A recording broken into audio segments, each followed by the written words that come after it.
맨 밑에 46번부터 배당 정책 이론 관련 문장이 있고요. 그 나무 문장이 아직 꽤 많아요. 그 배당 쪽은 거의 말문제로 출제된다 그랬잖아요. 그래서 가급적 최근에 출제됐던 모든 문장을 거의 다 집어넣어서 문장이 꽤 많아요. 자, 46번부터 쭉 보실게요.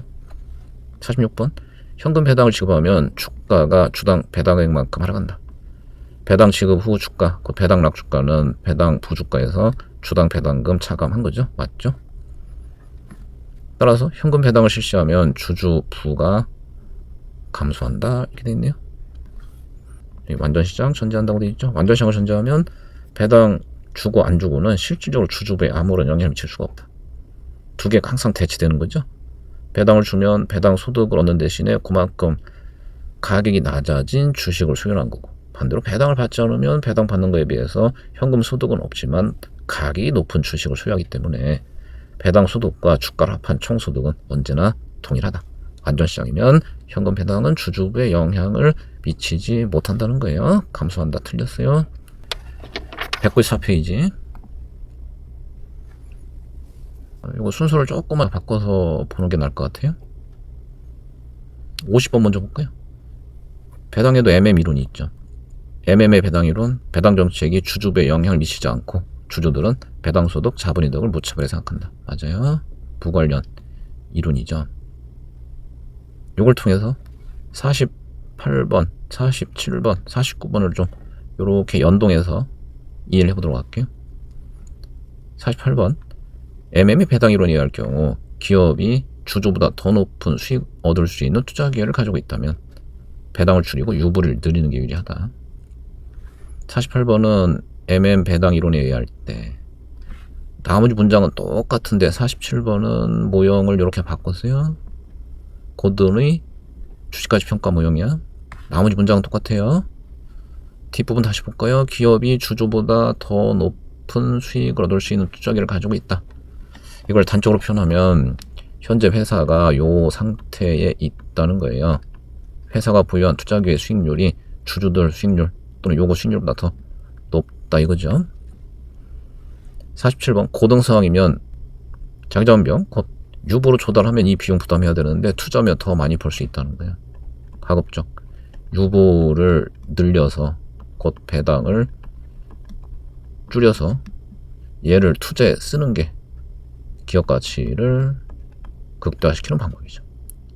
따라서 고든 상황에서 배당 줄이고 유보를 늘리는 게 유리하다. 이거 맞아요. 하지만 MM 이론에서는 전혀 의미 없는 얘기다. MM은 결론이 무관련이잖아요. 그럼 회사가 수익계가 있든 없든 그거하고 배당 얼마 주는 게 기업 가치나 주주한테 좋은 거냐, 이건 아무 관련이 없어요.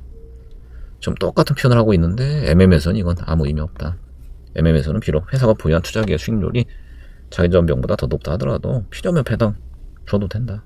그게 가능한 이유가 사실 MM에서는 뭐 때문이에요? 신주 발행 조달이 가능하다는 걸 MM은 전제하고 있기 때문이죠.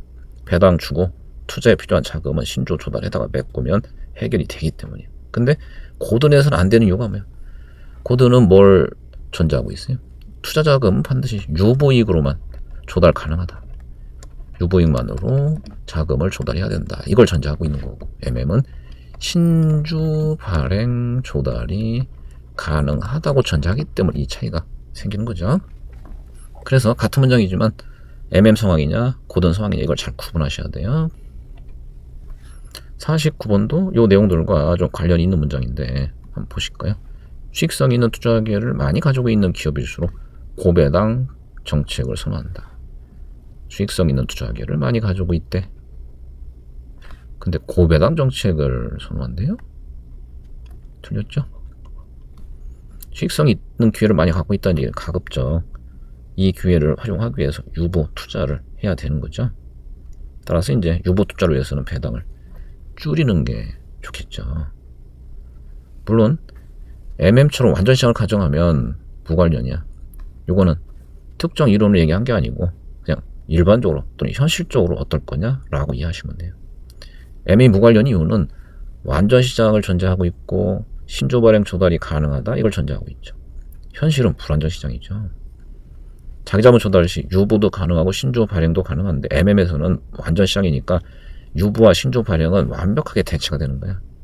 유보 대신에 신조 발행 조달해도 조달에 있어서 부담하는 비용이 아무 차이가 없어요. 하지만 현실에서는 유보이익은 아무런 경비 없이 조달 가능한 자기자본이고, 신조 발행은 신조 발행비와 같은 거래 비용을 추가로 부담하면서 조달해야 되기 때문에 가급적 유보로 조달 투자하는 게 신조 조달 투자하는 것보다 유리해요. 그렇기 때문에 좋은 투자계가 있다면 우선 유보 투자에 쓰는 게 더 좋을 거다. 따라서 배당을 적게 줘야 된다. 이렇게 연결하시면 되죠. 51번 최적 자본금 유지하는 수준에서 재투자한 다음 순이익 나머지를 배당하는 배당 정책을 사용하면 연도별 배당금 변동이 심해진다. 최적 자본금 유지하는 수준에서 재투자하고 순이익 나머지를 배당하는 정책, 배당 잔여 이론이죠. 최적 자본금에 맞게 투자에 필요한 자금 유보를 먼저 하고 그리고 남는 걸 배당을 주자. 이게 잔여 이론이죠. 이 이론이 갖는 현실적 한계점이죠. 연도별 배당금 변동이 심해진다. 왜? 배당이 잔여잖아. 투자를 왕창 해야 돼. 그러면 배당 못하는 거죠. 특정에는 투자 별로 할 게 없어. 배당을 왕창 하게 되죠.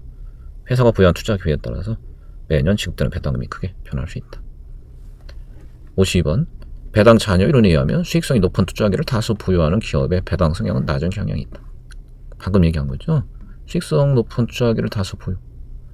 그럼 이 투자로 해서 유보를 많이 해야 되잖아요. 그럼 배당을 적게 줄 수밖에 없죠. 배당 성향이 낮은 경향이 있다. 맞죠?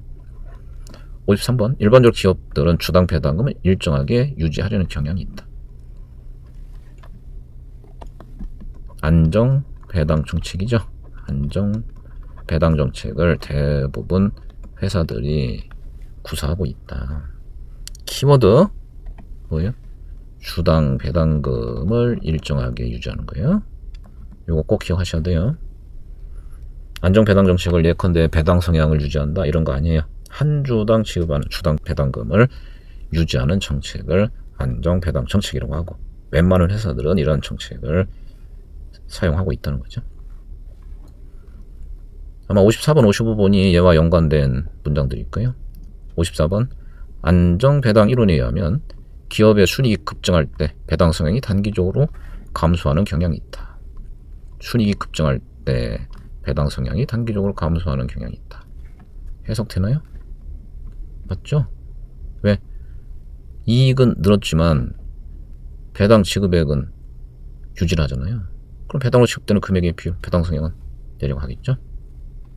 55번 안정 배당 정책을 실시하는 기업이 주식 배당을 실시하고 나면 발행 주식수 증가로 주당 배당액이 감소하게 된다. 주식 배당을 실시한 후 주식수가 늘어난다. 당연하죠? 그로 인해 주당 배당금이 감소한다. 안정 배당 정책 키워드 뭐였어? 주당 배당금을 유지하는 정책이죠? 안정 배당 정책을 쓴다면 주식 배당 후에도 한 주당씩 하는 배당금은 일정하게 계속 유지할 거니까 주당 배당의 감소 틀렸어요.